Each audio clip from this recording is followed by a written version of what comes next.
Let us discuss wave nature of electromagnetic radiations. So, according to Newton, Newton ने क्या कहा था? Newton ने कहा था कि जो लाइट है वो एक स्ट्रीम है पार्टिकल्स की, जिसको कॉर्पस्कल्स ऑफ लाइट भी बोलते हैं. So the light is regarded as the stream of particles and this stream of particles is also known as corpuscles of light. Okay, now जो पार्टिकल नेचर था लाइट का, उससे सिर्फ reflection, this one, and the refraction, जो phenomena है light के, सिर्फ वही एक्सप्लेन हो पाए. अब रिफ्लेक्शन और रिफ्रैक्शन क्या है? रिफ्लेक्शन आपने पहले भी पढ़ा है. रिफ्लेक्शन मतलब लाइट का रिफ्लेक्ट होना, टकरा के वापिस आना. और रिफ्रैक्शन क्या है? एक ऑब्जेक्ट के थ्रू निकल जाना, वो रिफ्लेक्शन है, सॉरी रिफ्रैक्शन है. बट ये जो पार्टिकल नेचर है, इसने रिफ्लेक्शन और रिफ्रैक्शन दोनों के दोनों एक्सप्लेन कर दिए थे. बट इस पार्टिकल नेचर को अगर हम कंसीडर करें लाइट के, तो ये पार्टिकल नेचर इंटरफियरेंस और डिफ्रैक्शन जैसे फिनोमेना को एक्सप्लेन नहीं कर पाता है. तो क्या है इंटरफियरेंस? इंटरफेरेंस है, यहाँ मैंने नीचे लिखा हुआ है, combination of two waves of same और डिफरेंट फ्रीक्वेंसी. दो वेव्स का कॉम्बिनेशन, और ये दो वेव्स जो है इनकी फ्रीक्वेंसी सेम भी हो सकती है और डिफरेंट भी हो सकती है. और दूसरा मैंने बोला है डिफ्रैक्शन. डिफ्रैक्शन मतलब कि जब वेव्स ट्रैवल करते हुए ऑब्स्टिकल से टकराती है और वो बेंड हो जाती है, तो इस फिनोमेना को हम डिफ्रैक्शन बोलते हैं. तो पार्टिकल नेचर रिफ्लेक्शन और रिफ्रैक्शन दोनों के एक्सप्लेन कर पाया. बट उस पार्टिकल नेचर को अगर हम कंसीडर करें, तो इंटरफेरेंस और डिफ्रैक्शन पार्टिकल नेचर से एक्सप्लेन नहीं हो सकते थे. इसीलिए जो न्यूटन ने कॉर्पस्कल थ्योरी ऑफ लाइट दी, इसको रिप्लेस किया गया वेव थ्योरी से. और ये वेव थ्योरी किसने दी थी? Wave theory was given by C Higgins.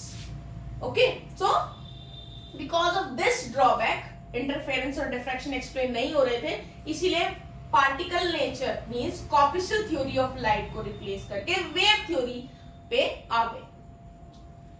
Now James Maxwell ने 1817 में बताया कि जो लाइट है, एक्सरे है, हीट है, इन सभी में एनर्जी एमिट होती है और कॉन्टिन्यूसली होती है. और किसके फॉर्म में होती है? रेडिएशंस और वेव्स की फॉर्म में होती है. और इस एनर्जी को एक नाम दिया गया है, और क्या है वो नाम? वो है रेडिएंट एनर्जी.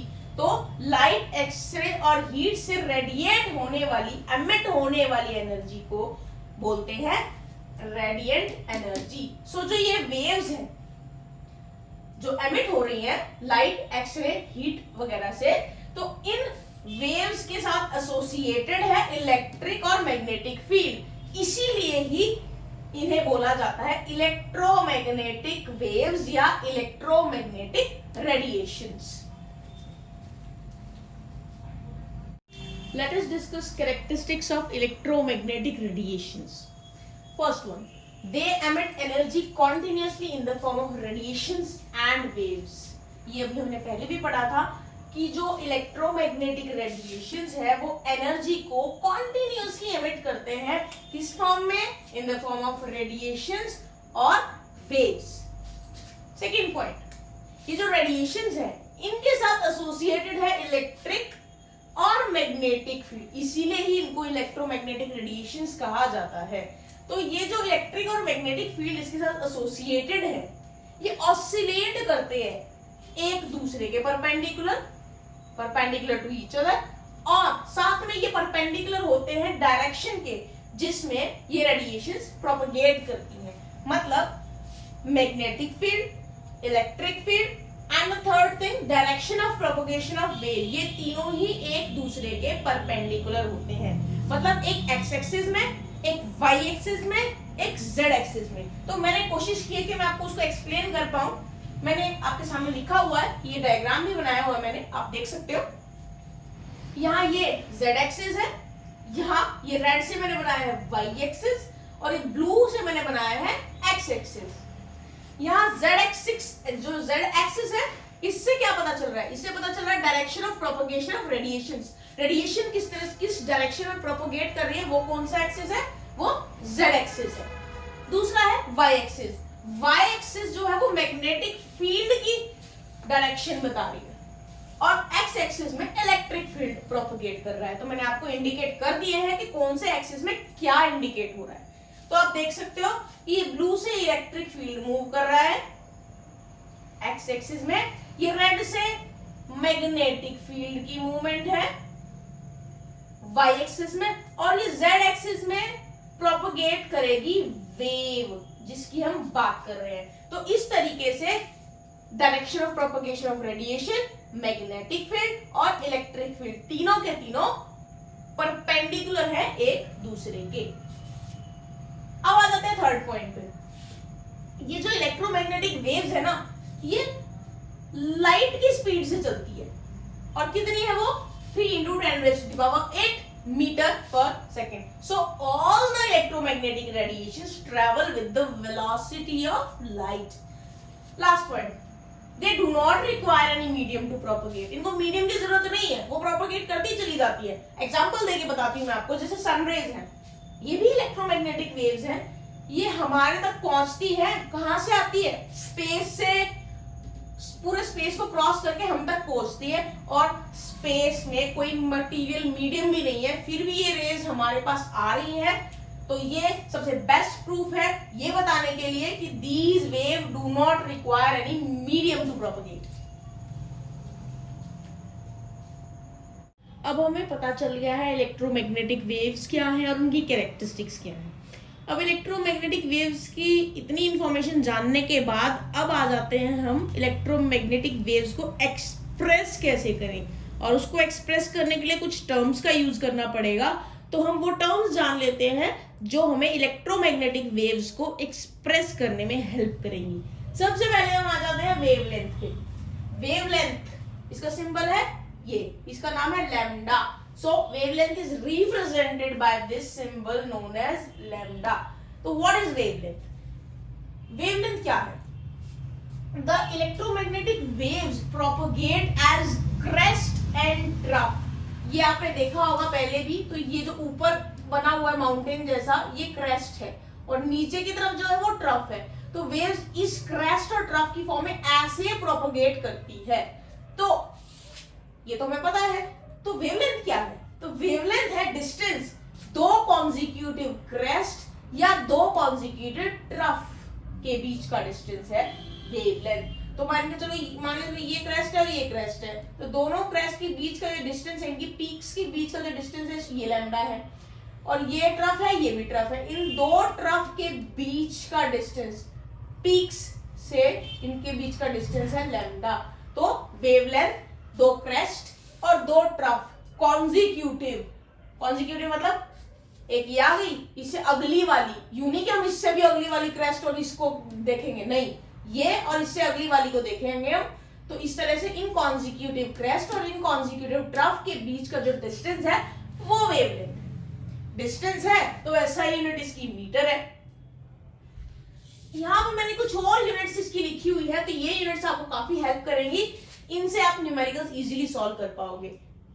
जैसे मैंने ये लिखा है 1 angstrom is equal to 10⁻⁻10 metre, 1 micron is equal to 10⁻⁻6 metre, 1 millimicron is equal to 10⁻⁹ metre, 1 nanometre is equal to 10⁻⁹ metre, 1 picometre is equal to 10⁻12 picometre. So you have to learn all this so that you can easily solve the numericals, क्योंकि न्यूमेरिकल्स में units को convert करना पड़ सकता है, तो ये आपको आना बहुत जरूरी है। तो ये बात हो गई वेवलेंथ की। अब हम आ जाते हैं एम्पलीट्यूड पे। क्या होता है एम्पलीट्यूड? ये जो क्रेस्ट है और ये जो ट्रफ है, इनकी जो हाइट है ना, उसको हम बोलते हैं एम्पलीट्यूड।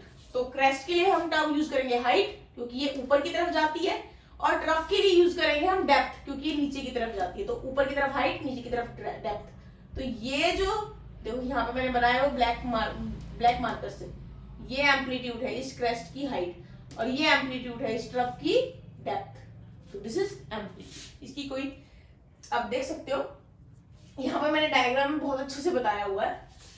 अब नेक्स्ट टर्म पे आ जाते हैं हम, फ्रीक्वेंसी। फ्रीक्वेंसी को हम न्यू से डिनोट करते हैं। ये छोटा सा वी है, थोड़ा टेढ़ा गया हुआ है, ये देखो इस तरह, तो इसको हम न्यू बोलते हैं इस सिंबल को। सो क्या है frequency? It is the number of waves passing through a point in 1 second. एक पॉइंट से कितनी वेव्स पास कर रही है वो फ्रीक्वेंसी है। या हम कह सकते हैं साइकिल्स पर सेकेंड। साइकिल पर सेकेंड जानने से पहले हमें पता होना चाहिए ना साइकिल क्या है। एक साइकिल का मतलब एक क्रेस्ट और एक ट्रफ, मतलब ये देखो ये ऊपर की तरफ क्रेस्ट और ये नीचे की तरफ ट्रफ, इसको हम एक साइकिल बोलते हैं। तो एक सेकेंड में से एक सेकेंड में कितनी साइकिल्स रिपीट होंगी वो उसकी फ्रीक्वेंसी है। इसकी यूनिट है सेकेंड वर्स, सेकेंड इनवर्स या फिर हर्ट्ज, जिसको हम एच और स्मॉल जेड से डिनोट करते हैं।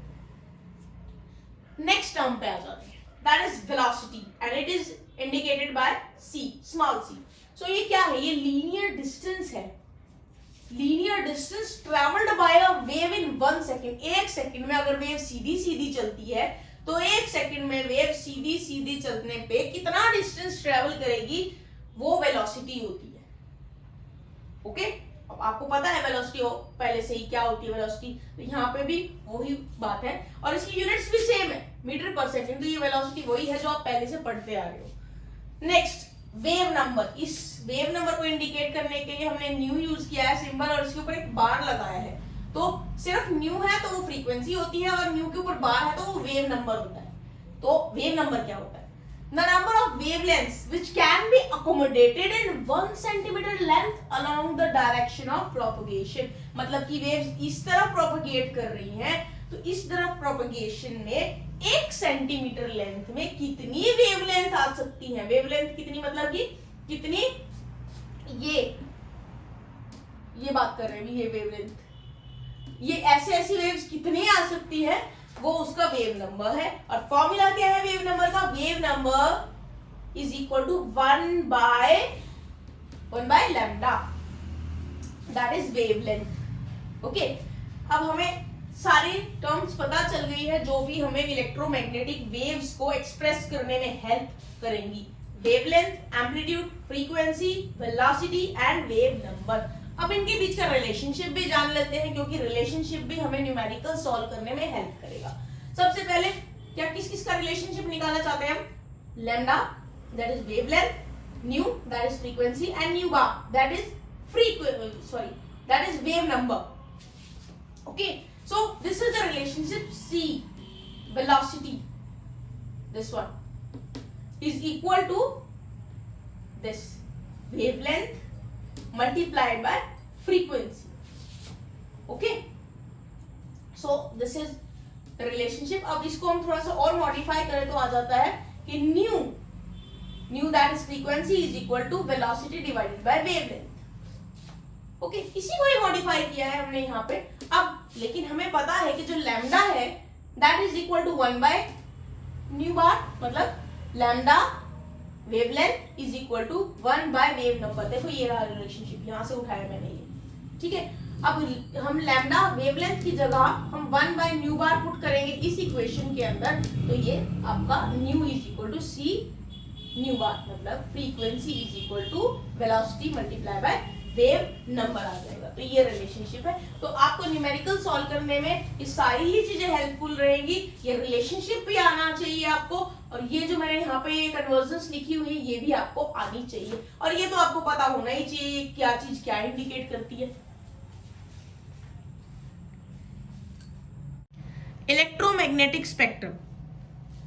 Different types of electromagnetic radiation differ with respect to wavelength and frequency। बहुत सारी इलेक्ट्रोमैग्नेटिक रेडिएशंस है, ये जो मैंने लिखी हुई है सारी इलेक्ट्रोमैग्नेटिक रेडिएशंस है और ये सारे डिफरेंट क्यों है? क्योंकि इनका वेवलेंथ और फ्रीक्वेंसी ये दोनों डिफर करते हैं, इसीलिए ये डिफरेंट है। तो यहाँ पे ये जो इलेक्ट्रोमैग्नेटिक रेडिएशन है इनको मैंने इंक्रीजिंग ऑर्डर में लगाया है वेवलेंथ के, मतलब कॉस्मिक वेव जो है उसकी वेवलेंथ सबसे कम होती है, उससे ज्यादा गामा रेज, उससे ज्यादा एक्स रेज से ज्यादा यूवी रेज से ज्यादा विजिबल से ज्यादा इंफ्रारेड से ज्यादा माइक्रोवेव्स और माइक्रोवेव से ज्यादा रेडियो वेव्स। मतलब सबसे कम वेवलेंथ है कॉस्मिक वेव्स की और सबसे ज्यादा वेवलेंथ है रेडियो वेव्स की। तो ये जो पूरी रेंज है इलेक्ट्रोमैग्नेटिक वेव्स की। इस कंप्लीट रेंज को हम बोलते हैं electromagnetic spectrum.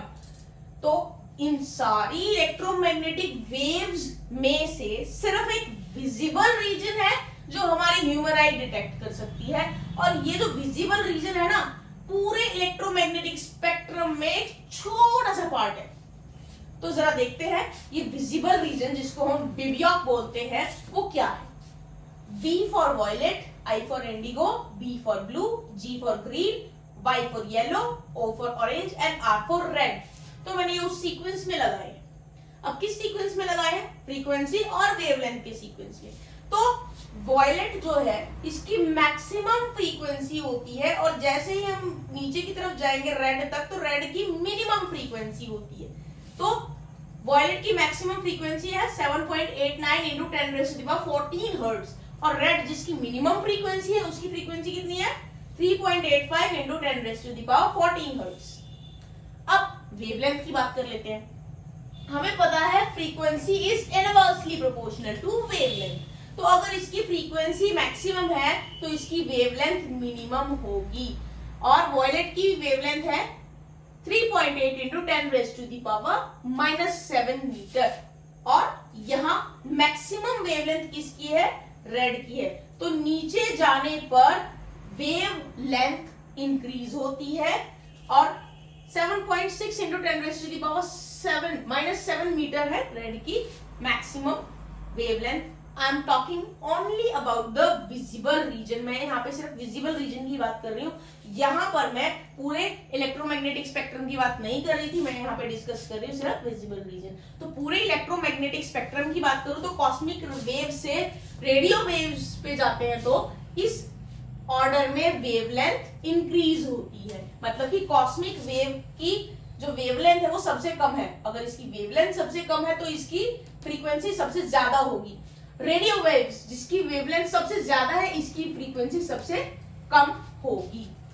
So this is all about the electromagnetic spectrum.